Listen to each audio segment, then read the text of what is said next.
Good afternoon and welcome, everybody. This would be the Jeff Cameron Show right here on 93.3 Real Talk Radio, Warchant TV. Happy Libations Friday. Hope this finds you doing well on the heels of, football game that was pretty well dominated by Notre Dame. We'll talk about it here in a second. Actually, it kind of ties in nicely with some themes here of modern college football and some things that have changed, and that's good and bad. I guess I'll say for this point, it's good news for Florida State, and I'll tie that in here in a moment. But first, good day to you all. Obviously, in the interest of transparency, you guys, if you're watching on Warchant TV, know this was recorded earlier in the day, but it is Friday, so it's the same day at least. We'll address the kids in town and perhaps some signees that happen throughout the day while we're not on the air live that could happen. And we'll also look ahead. Quick sneak peek. Won't spend a lot of time on it. Florida State does play basketball again against Syracuse. I'll mention that for a moment. Mama's picks are in here as well. She's got a robust lead. I have an opportunity, I suppose. I can tell you there's 3 different this time around. It's weird. This is one of those times where obviously trying to pick winners in motivation and how many starters are out and all that. It's almost like picking preseason games today, but so you got a little bit of that. Now, obviously, there's some that really need to win. It makes it a little bit easier. Tom, there's a 20-point spread in the NFL this weekend. I don't know that I've ever seen that. I don't know if I've ever seen a 20-point spread. Trying to think of what game that could be. It's early enough in the morning Baltimore. Baltimore, Cleveland? Yeah. Well, does Baltimore have incentive to play? I guess they do. They must if it's 20 points for seeding within the structure of. It has to be, right. I didn't double check it. I just saw it, and I remember thinking to myself, "Holy moly!" It could be win-loss. They're the 4:00 game on Saturday, right? Yes. So if they're the 4:00 game, yeah, I think it could be win-loss. They trade places with Pittsburgh for the division. That has to still be on the line because otherwise that spread would be 10 and the game total would be 20. Yeah, the over-under would be 20 in that game because you wouldn't try. Well, the game total is 41 and the spread is 20. So clearly the Ravens have cause to play. I don't remember.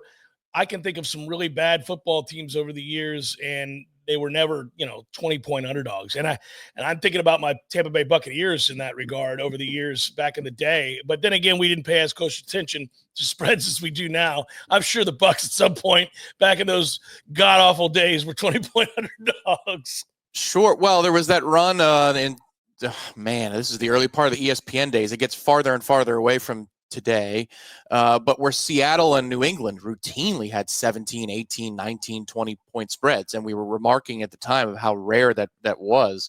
But those two particular teams, and then I think the Sheriffs Broncos got in there for a year or two as well when he could still throw for 50 touchdowns. Those numbers were massive. Those were 3-score spreads before his arm fell to total pieces. But looking at this tomorrow, yes, there is a win and you win the division scenario. Lose and you could be playing a road game in the playoffs if you're Baltimore scenario. So they do have to play hard tomorrow against Cincinnati or Cleveland. Yeah, they're 11-5, which is weird. That's weird. They have 5 losses. I'm not surprised that Pittsburgh has 6 losses. Pittsburgh kind of came back to what we thought they should be. Yep. But I am kind of surprised that Baltimore has 5 losses. They're a very good team and a very weird team. But it's like, you know what it is? It's that any of the close games, Baltimore, not any of the close games, a lot of the close games, Baltimore lost. Kansas City just didn't lose any of them. Any of them. And they had like 7 that they could have lost. They just didn't lose any of them. It's insane. What's funny is I think for Sunday's windows, Denver has to win and they're in. Yes. That's the kind of game that Sean Payton is it's going to be close. Kansas City's going to have their backups in, but you could see a scenario by which you have Carson Wentz in there, quarterback. Xavier Worthy has 4 catches for 120 yards and 2 touchdowns, and you've got yourself a 14-all ball game in the third quarter. And now all of a sudden, the Bengals, who if they win tomorrow night against Pittsburgh, because that's a really big dynamic there, is if Baltimore wins in the 4:00 window, then how much is Pittsburgh playing all of its starters? Because it cannot win the division at that point. So At that point, do they just lay down? Cincinnati wins, and then Cincinnati's in the clubhouse just watching to see if these teams crash and burn tomorrow. It does get a little interesting. I want Cincinnati to get in because I think they're a problem. Yes, I agree. I totally agree. The thing is, though, you can never trust their defense. And my saying about if you can't play defense, you can lose to anybody. And they have. And they do. They lose all the time. I mean, Cincinnati's got, 8 losses? They lose on the regular. And they've got kicking concerns as well because McPherson's hurt. So, I mean, you're talking about these little things in the margin that is necessary to win a playoff game. Your kicker, you're not sure about. Your defense, you're not sure about. Oh, you are sure about your defense. And then obviously you're going to get stopped at times in the playoffs. It's just the nature of it. The aforementioned Sheriff's playoff stats for most of his career aren't that great. You know why? Because it's tough. It's tough. Yeah. It's tough to beat offense. The team's good. But even still, they put the fear of God into you, just like Tampa would if they closed the deal on Sunday. Because if you look at their total output against the league's top 3 defenses this season, including the Chargers, which we all know what happened there, and Philly are 2 of those teams at the top of the list. Tampa could score on anybody. So those teams they freak you out. They're not necessarily Super Bowl contenders, but they scare you in a one-off setting where you could be going home and playing golf. Well, I feel like the Bucs A game, their A game obviously offensively is pretty well elite because there's real balance. And then I think in their offensive lines become very, very good. That's the other part of all of this is that very quietly the Bucs went from a franchise that couldn't run the ball to a franchise that can run the ball on anybody and succeeds in doing so. And it creates the balance. And then Baker goes off. I think the other part of it is that the Bucs have got to get healthier on defense because when they're okay on defense, they're a problem. They were okay on defense against Detroit and won the game because of red zone defense. They were really good in the red zone, and they do enough offensively against anybody, like you said, to put themselves in a position to win those games. So the Bucs A game is a problem for most teams. We agree that them putting that together 4 straight times is unlikely. Yeah. But they can beat any one team, or 2, and next thing you know, there you are. I mean, that Detroit team last year was looking up at the scoreboard in the fourth quarter going, this is getting silly. I mean, why are we still dealing with these bastards, Well, and Winfield was practicing this week. And look, you just need to capture a little bit of magic from Shaq Barrett for a couple of weeks, who's now back on the active roster. We don't need him for 18 games. We need him for 3. He plays well for 3. And then magically, maybe you're staring at a position where Chris Godwin's back and active. And if that's the case, then we're really, actually, genuinely going to make me nervous about if we're playing a football game and Chris Godwin is active and he looks healthy. Now I'm starting to have expectations. Right now, it's just kind of fun. You're thinking to yourself, how much hell can you raise? And the Bucs could raise a lot of hell on offense. That's true. So Notre Dame wins last night, and that has to be one of the more validating wins for a coach and for a program that we've seen in a while, because nobody took Notre Dame very seriously and hasn't for some time, at least as it pertains to being a legitimate championship contender, right? Nobody thought Notre Dame, they could have as many 10-win seasons as you want to have. Nobody was out here thinking, they're a little bit like Penn State, where you're going, oh, how nice. You're not going to beat anybody who's any good. And truthfully, Penn State, Notre Dame feels like, certainly by far, the lesser of the bracket. I mean, we all know that we feel like it's a pseudo-national championship game between Texas and Ohio State. Nobody's thinking Notre Dame, Penn State victor is truly in the running to win the national title. But because of the way the seeding worked out and because of the way the brackets work, you find yourself in a semi. And this gives us a chance to kind of engage in the exercise, which is that people like Franklin they get a reprieve now that there's a 12-team playoff, because all you have to do is have the right kind of matchups. They took care of SMU, to their credit. They dominated, obviously, and they took care of Boise. But that's not a terrible path to the semis. That's that's a nice path to the semifinals, right? But once you're in the semifinals, who in the world is ripping anybody? I mean, you're one of the last 4 teams standing in college football. So I don't care how it's a little bit like making an Elite 8 run. Like you could be good. You may not be elite, and you can get to the Elite 8. I know it's called the Elite Eight, but you don't have to be elite to get to the Elite Eight. You had to have the right matchups in the tournament, things that played out in your favor and the right draw. You can get there. Now, I don't think you can accidentally get to the Final Four, but you can be an Elite Eight team and not be all that great. Yeah, I think that's a perfect parallel. The Final Four of college football is the championship game. If you make the championship game, that's worth hanging a banner. If you make the Final Four in college football, I mean, you might have a notation that says you made college football's Final Four, but it is an Elite Eight. The difference in the size of a banner for a Final Four is massive, and rightly so. Much different. But I will say that particular game, I hear you when you're talking about odds to win a national championship. And interestingly enough, it's 5, 6, 7, 8. None of the teams with byes, none of the conference champions, outright champions, are in this Final Four for college football. At least Notre Dame and Penn State, more so Notre Dame, I think, play a style that if you're going to draw up an upset, it fits. Sure. It's a massive upset. Ball control, physical defense, especially in Notre Dame's case, a quarterback who can run. These are the ways that it can be annoying, and you touch the ball 3 times in the first 25 minutes of the football game, and yeah, you might have 14 points on the board, but they got 10 because they've had the ball for 20 minutes. It's annoying to play a team like Notre Dame, and this is where Freeman gets all the credit in the world. They play sort of like an extension of him. Like, he is a huge believer in being great on special teams. Well, they're great on special teams. It kind of won them the game. I mean, that cemented the win. Going back to the house on that kickoff, that was the first time, I guarantee you that was the first time Georgia fans thought, we're going to lose. We're going to lose. That sequence with which they create the strip sack, and by the way, Georgia, sweet Jesus, at the end of halves, get it together and just go in to halftime. Stop being a bunch of a-holes at the end of every half. At least Kirby admitted it running into the locker room with the halftime interview. He did. Yeah, we'll probably regret that a little bit. Yeah. Well, 2 for 2, Kirby. That's 2 for 2. The only reason your starting quarterback is out of the playoff is because you were a dumbass at the end of that half as well. And this reminds me so much of what we did down in Miami when Willie was here, when I'm screaming, do not put DeAndre back in the shotgun and throw the ball here. The game is over. Miami's got nothing going for them. Yeah. It is 3rd and long. This is the only chance they have, is to just blitz out of their mind and create a turnover. And as soon as it happened, I turned to Matt Britton and said, we just lost the game.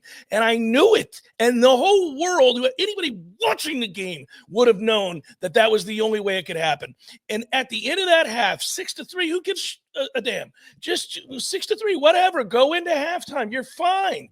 But no, we've got to try to create something with a backup quarterback against a very good defense. Who knows you're going to do it? And what happens? They bring pressure off the edge. You get the strip sack. That sequence, the middle 8, as they say, right? That sequence killed them. That turns into a touchdown, which is followed by a kickoff return. And thanks for playing. We're done here. Yeah, and who knows what could have been for Willie had he made the right call on 3rd down. Maybe he's still here. He could be still here at Florida State. But yeah, you're looking at the timestamp. There's 39 seconds to go when Notre Dame kicks the field goal, and then they score 12 seconds later on the touchdown because of the strip sack. Yeah. And then it's the first play of the second half, 15 seconds in. So in the span of, you don't need the middle 8, you need the middle 2. You give me the middle 2, and I'm giving you 17 points. And then at that point, and in general, this felt very much like an NFL football game, in that we're going to try to hit some explosive plays. Yep. We're not going to have very many sustainable plays, but we're not going to make mistakes. And I know that early on, Notre Dame tried to make about 17 mistakes, especially with the consecutive running into the kickers that, I don't know, man. I think at least one of them's a 15 for a full-on roughing the kicker. Right. But outside of that shaky start, at that point, this is going to be clunky. Let's play field position. You look at the box score even, and it's very much that way. But once Notre Dame got to that distance, to their credit, they're not going to do something like James Franklin did against SMU in a 21-7 ball game when that game is over and you go for it on 4th down. Yeah. In your own territory. Yeah. What are you doing, pal? You kicked the ball away. And thankfully, Kevin Jennings just threw another interception after you gave that up. But just threw another one, too. He did. You're No, not you're going right to have now. that Yeah. moment with Notre Dame. You're not going to put the ball in danger that way. The worst thing that could have happened to them down the stretch was that Riley Leonard would get hurt because he has no regard for his body. But it's a publicized story. He's like, well, that's who I am. Okay, but that's the worst thing that's going to happen. Not a pick six, not a terrible call on third and obvious. Like this was well managed down the stretch, and then obviously one of the keys. The game was over. I don't think Georgia was going to score a couple of touchdowns down the stretch, but was the looky-loo on the fourth down, and then they jump off sides. Even though Notre Dame's receiver moved first, they jump off sides. At that point, man, 4-minute drill, this game's over. Well, I think that's a indication, and certainly it's emblematic of what I was saying about. I give Freeman a lot of credit. Like, he cares deeply about special teams, and he had something for him on special teams in that situation, which was just to see if they'll jump. We're going to wait a beat after the cadence. We're going to wait a beat. Everybody wait a beat. And let's see. Let's just see if they're overzealous just by the mere fact that we've run our quarterback out here. Let's just see what happens. And, that's smart. That's discipline. You had to have practiced that. You had to talk about it. You had to. You didn't conjure it up in the moment. Yeah, we criticize coaches so much for a lack of awareness for clock management or situational management. I think he's willing to, because I don't think he was standing next to the referee to call timeout. He's like, we're up 13. The 5 yards don't matter as much as a first down would.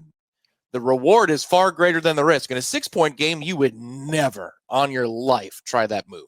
But in a 13-point game, where I don't believe they could score 14 more points if you gave them 3 quarters. Yeah, it's worth the risk. And you know what? It paid off. But they did it in a havoc situation. And they knew that Georgia didn't want to use their timeouts. So, again, it's a very well thought out tactical move. So that's a huge win for him and that program. I'll give them credit. They're now in the Final Four. I think they'll probably beat Penn State. I don't know. It seems like a coin flip game, I guess. And it should be fun. It should be hard. It should be a slobber knocker. I mean, it's going to be, that's played in a phone booth and kind of fun. Won't be as fun. It won't be as sexy as Texas, Ohio State, which has the better crop of athletes. But I said at the outset that this could give Florida State some hope. And I want to take a quick break and come back and explain what I mean by that. Because I was thinking it as I was watching it with Notre Dame, and it kept coming up on the broadcast. And I realized, I'm like, man, this is really applicable. And not just for Florida State, but for lots of teams. Jeff Cameron Show, 93.3 Real Talk Radio, Warchant TV. Time to solve for the future with my friends from ISF. You guys know ISF. They've been great partners here on the Jeff Cameron Show for some time. Solving the future, brought to you by ISF. Make a plan, build it up, have them come in and collaborate. 40-plus years of experience. Little company in Tallahassee that is serving the nation, which is cool. And as I've said before, they invest in your success. So ISF, we're happy to have them. Finding your vision, their expertise. ISF.com to learn more. Your state government, for example, any sort of technology inefficiencies, you're going to want to check out ISF and see how they can help you. I mentioned this. This is a perfect solvent for the future. Florida State's got guys on campus. Looks like they're going to get that linebacker, knock on wood. Maybe some of these other guys. Hopefully it happens today while we're not on the air live. But I'm really excited about the Lavallee kid or whatever the hell, however you say his name. I want to say it as French as possible, so I don't care if he doesn't. I'm only going to say it that way from here on out. I'm going to add flair to it. Caleb Lavallee. There you go. Yeah. You could maybe, you know what? Your skills running the PA system on Friday nights, maybe they'll bump you up to the PA guy for Florida State games, just for that player. Oh, just for that player. When he makes a tackle, I step in? You could even just record a sample or two. Based upon loss. Yeah. Tackle on the play by Caleb Lavallee. Yeah, it would be fun, right? Another tackle by Caleb Lavallee. Everybody's like, all right, there we go. Another one. Anyhow, Lavallee on the tackle. I'm just excited by the opportunity to see good linebacker play, perhaps for the.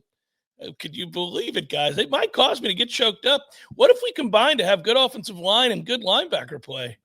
Oh, and what if we get Squirrel and he catches punts? My God, what have we done out here? Championship.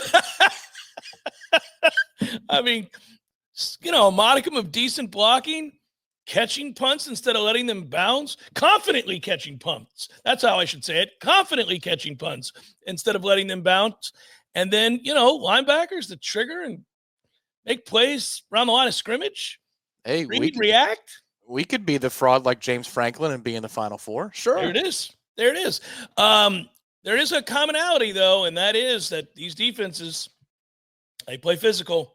They play very physical. Even the ones that aren't great in these playoffs all play physical. They all play in a manner that is befitting defensive football. Not the manner we played defensive football this past year, the manner that all defensive football should be played, which is hair on fire. I know what I'm supposed to do, trigger downhill and hit your ass, almost as if I'm offended that you are trying to take yards from me. From where you sit currently, you want more. We shall not allow for this, not without a price to be paid. That's the kind of thing I'd like to see. Yeah, totally agree. And that's why I know this is solving for the future, not looking back to the past. But when you had, and I really think this is the accurate count, linebackers got a little bit better in the back half of the season. When you had a total of 9 plays for the year, for the whole season, where you go, hey, he triggered, he got downhill. I think that's the number, 9. And then he didn't know where he was supposed to be, but then you see Earl Little get downhill in the Miami game and subsequently a few times and make a couple of plays. That's an indictment on not playing to the standard that you're talking about. When you see Shaheem Brown start the North Carolina game, and he did, I'm going to give full credit. When he starts the North Carolina game, makes a couple of plays at the line of scrimmage, you go, whoa, easy killer. What are we doing here? Getting downhill, making a tackle or two. I mean, I think in all that totals about maybe 17 plays from anybody that's not a defensive lineman where you said, hey, he got downhill and he played tough there. Well, that needs to be something that's rectified this year. I'm going to tie it into the Notre Dame conversation, as I said I would, but you've hit on something here that I think is important. Well, we're at the time of year where players enter the portal, players, come and go from your program. And, we have a little respite from that. And then there's the thought that there's another window and all of that. And we watched all of this play out. I know you hear whispers, I hear whispers, Matt Lasser and obviously Michael Langston, anybody in this field will hear, whispers about which players for which teams are, heavily desired. Like other programs are interested in their services. And which ones are getting a cold response to their name being in the portal, right? So sometimes kids are disillusioned and they put their name in the portal and they become more disillusioned because they thought it was their ticket to something much better, that perhaps they would end up flying to the Maldives and enjoy their off season. But instead, they're right back where they started in their dorm room and nobody is interested in their services. The tapes do not elicit a response that is a ticket to paradise. So to me, I'm always interested in that because I'm a little bit cynical and I'm a little bit jaded. And there's a little bit of unfortunate, and I'm guilty of it. There's a little bit of my feelings that get intertwined with the analysis and discussion of certain players. Like, admittedly, sometimes I'll see a guy who quit on his teammates, and that'll make me feel a certain way about that guy. I can't help myself. It's so bothersome to see somebody quit on their teammates and not play hard. And so therefore, I find myself, instead of wishing for future success for that player, perhaps being a little petty, hoping that rudely they are confronted with the realities of that choice, right? That they realize that after they put their name out there, maybe not even officially, they just kind of let it be known through back channels that perhaps they could be had. And when they find out from real programs who do require defensive players to play hair on fire, trigger downhill, and hit you for having the gall, the temerity to try to take a yard from me. Well, they don't like when they see the film of you half-stepping, BSing about, and they think, I can't have that. I can't have that. But sometimes to their credit, I guess, you learn something, in this case me, about what it says about your program and what it says about the coaches who were on that side of the ball, because sometimes players do put their name out there quietly or otherwise, and they find out that there are elite programs that are interested in their services, which tells me something more damning than the previous example. It tells me that is a coaching staff that sees a player and says that kid can play. They don't ask him to, and they're not getting anything out of him, and I don't think they're coached properly. Now that hurts. That stings. And I think there was an example of both during this portal cycle. I know for a fact that there have been examples of both where a kid thought he was more than he was and got the comeuppance that I speak of, where a kid was disillusioned, frustrated with his situation, and found out that, yeah, man, they're not doing it right at Florida State. Both sort of happened here. We'll see what ends up happening with the rest of the roster. We'll see what happens with the rest of the portal. I have no desire to specifically name anybody, but one guy I know would be desired by a lot of people, big names, and is still here. So it'll be curious to see. That tells me a little bit about perhaps this defensive staff and what they envision for a player and the kind of conversations that they've had about how this is perfect for you. We're going to get the most out of you, but we're going to need something in return. We're going to need what you're capable of to be on display all the time, not some of the time here and there, not like, oh, I can pick out the 2 games where I saw it. Like I need to see it all the time. And Notre Dame would not have just knocked off Georgia as they did without a bunch of transfers, which is where the hope lies, right? Without a bunch of them. And you can start with Riley Leonard, who was a transfer, right? Now, Riley Leonard, is he an elite passer? No, he threw for less than 100 yards yesterday, and he made fun of himself afterwards, which I give him credit for. Now, to his credit, he's facing a very good Georgia defense who plays really fast and really hard and will hit you and is filled with guys that are going to be playing in the league. And you don't have a ton of time to throw the ball, et cetera, et cetera. But Riley did all of the things you'd want. He took care of the football. He sacrificed his body. He ran over and over again and changed the math. Defensive end, R.J. Oben, stud, transfer. Kick returner, to the house, Jaden Harrison. There you go. Another transfer to Notre Dame prior to this season. These are all guys prior to this season that came over. They've been there 1 year. That's all they've been. Bo Collins, the receiver, transferred in. Mitch Jeter, the kicker, who we saw 100 times yesterday, and his family in the stands, is a transfer from South Carolina. Just came in. Over and over and over again, when Notre Dame would make a play, Ryan Clark's son, all these different guys, right? Over and over again, we'd see a play be made, and they would tell you who the player was, and I'd go, wait a minute, he wasn't at Notre Dame last year. Where did he come from? And I'd pull up my phone, and I'd be like, where did he play? And I'd go, oh, that's right. I remember him at Arizona State. And then I look back because that's where Ryan Clark's son played. And then I go back and look, which is weird, by the way. He was at Arizona State, transferred from there to Notre Dame. He was going to win either way, apparently. But there's that. You go on and on and on with all these guys. Did he commit to Herm because of the Bristol connection? What was that about? It might have. If he's an upperclassman, that probably was the case there. Mm-hmm. Yeah. You're right. As it turned out, he would have been fine either way in 2024. There's no doubt he would have been, yes. But as you look, once again, I just named a few. But that is transfer. And these are guys that are playing meaningful, significant roles. I mean, obviously, you got a starting receiver, a starting quarterback, a starting defensive end, on and on and on we go. So I don't know. Maybe it turns out that Florida State's grand experiment of trying to pull themselves up out of the muck and solve for the future via the portal with this many players, and there will be more, maybe it turns into next year's feel-good story. I said it on the air yesterday. I believe the college football fans are going to have a hard time wrapping their head around what is definitively true or not about any program. They're going to want to fall back on yesteryear's beliefs about a team, a program, a coach, and a system, and it doesn't exist. For as good as Dilly has been this year at Arizona State, Nobody would be shocked if they lost 8 games next year. Nobody. And you shouldn't be. Prepare yourself. It's probably going to happen. We'll see. Deion shocked me this year by winning 9 games, and I give him credit for it. He's going to lose the first-round starting quarterback and perhaps the most dynamic player in the draft in Travis Hunter. We'll see. Maybe they suck next year. There's a chance they do. Maybe they don't.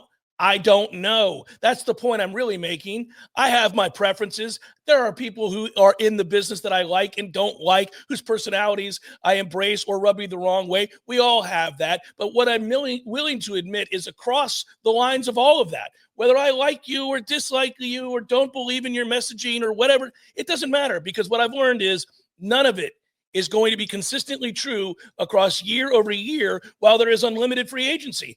It can't be. You're going to lose half your team every year. That's where we're at. Yeah, the other part I'd say, and I'm looking within when I say this, because it goes back to the discussion about kids overvaluing their skills and undervaluing perhaps what the film might say of them, or nailing it and knowing that their combine numbers are going to give them another chance and another chance and another chance. Is, again, this is aimed at me, but I think a lot of people can fall in this camp. You don't have to like it, but you got to respect it. At this age of college football, kids are going to learn hard lessons and piss you off while getting paid a lot of money because they're still the same age as they were. That's not changing. Right. The system that they're in is changing, but they're still 18, 19-year-olds that have never failed in their lives before they arrive on a college football campus, and they're going to face the first bit of adversity that they've ever seen, and not of them, all of these players are adjusted for the realities that are coming.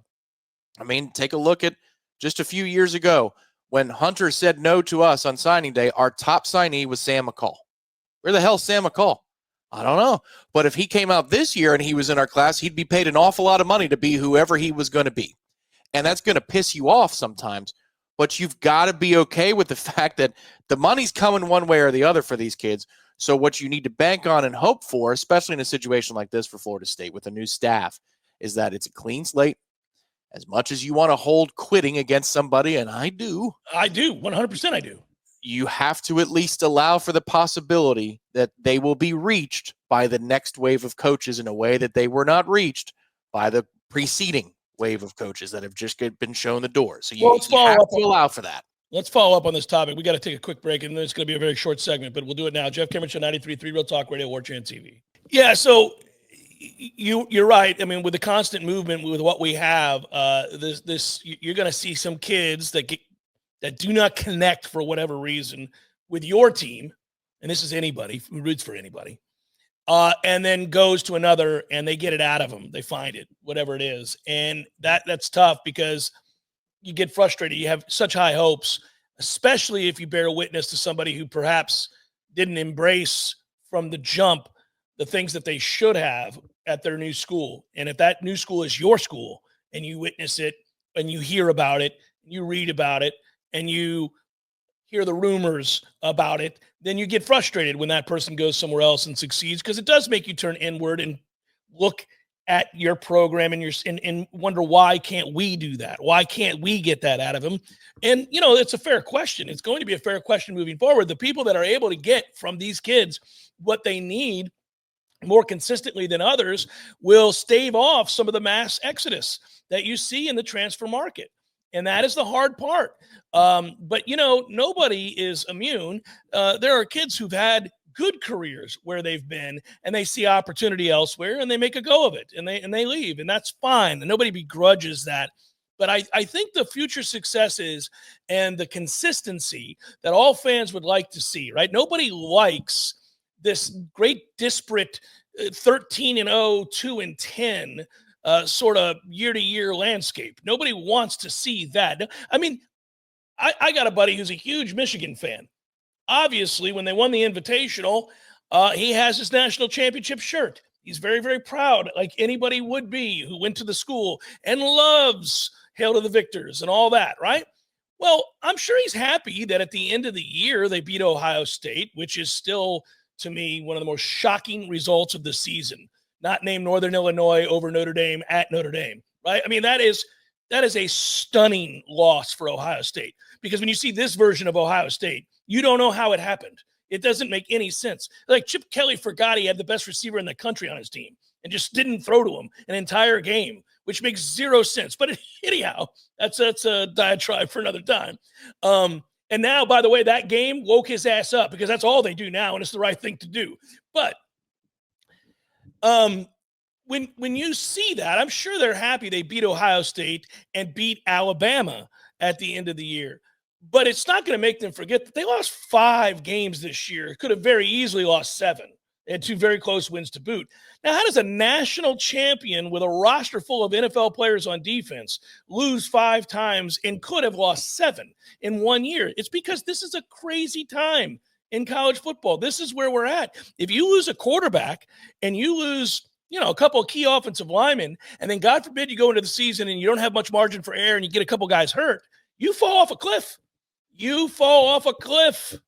Well, and there's also no guarantees in general. Even if you do spend the money and you exhaust the resources, obviously Miami is now, wholesale changes on their defensive staff. Their quarterback's gone. They never even got to the conference championship game. That's a waste of a lot of money. That's an inefficiently run operation, but they're not alone. Even though they're one of the worst when it comes to what they did with their money. The worst is probably USC, all the way out on the West Coast, Deuce Robinson's former program. Oh, I would say 100% they're the worst. They got nothing out of that. Spares no expense, does that program. And now they have a mass exodus, and he's done exactly nothing since he's been there. I don't know. Is he on a hot seat next year? Probably so. Yeah, they lose 6 games again next year. I would imagine it ain't good. Well, they're not. Right. LSU didn't have a bang-up year, and they spent a whole lot of money as well. Brian Kelly had a couple of wins there, lucky one against Lano because he likes to blow games. But he's on a hot seat going into next year. Maybe Patrick Payton will save his bacon. Who knows?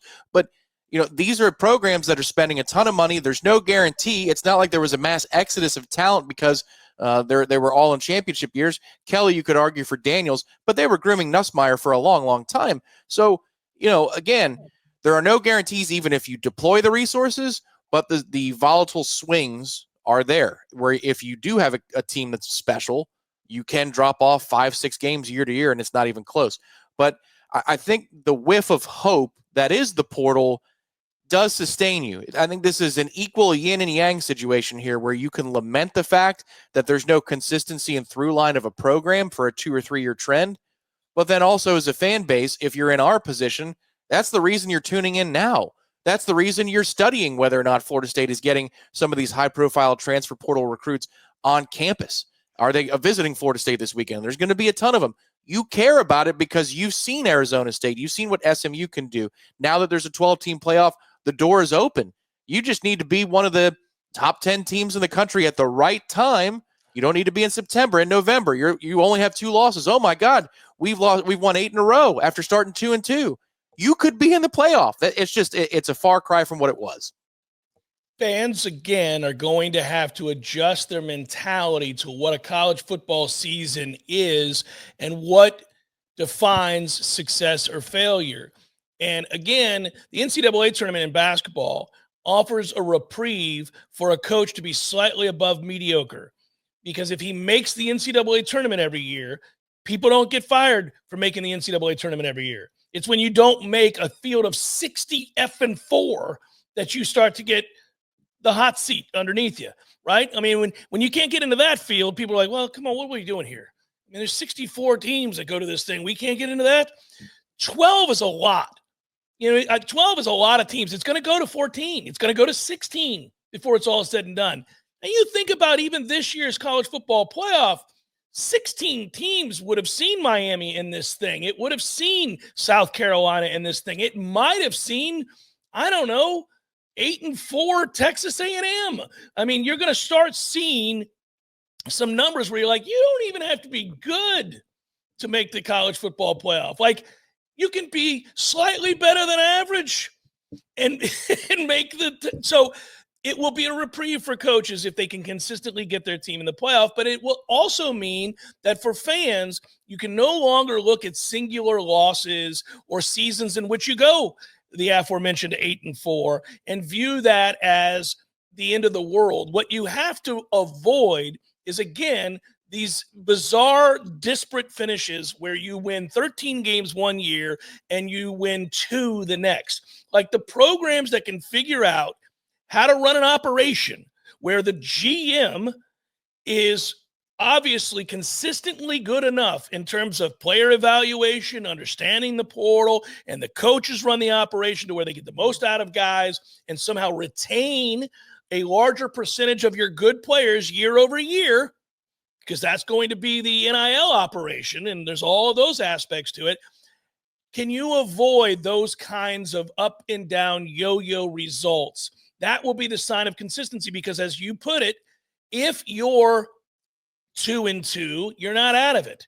You were in the previous era completely out of it at 2-2. You had no hope.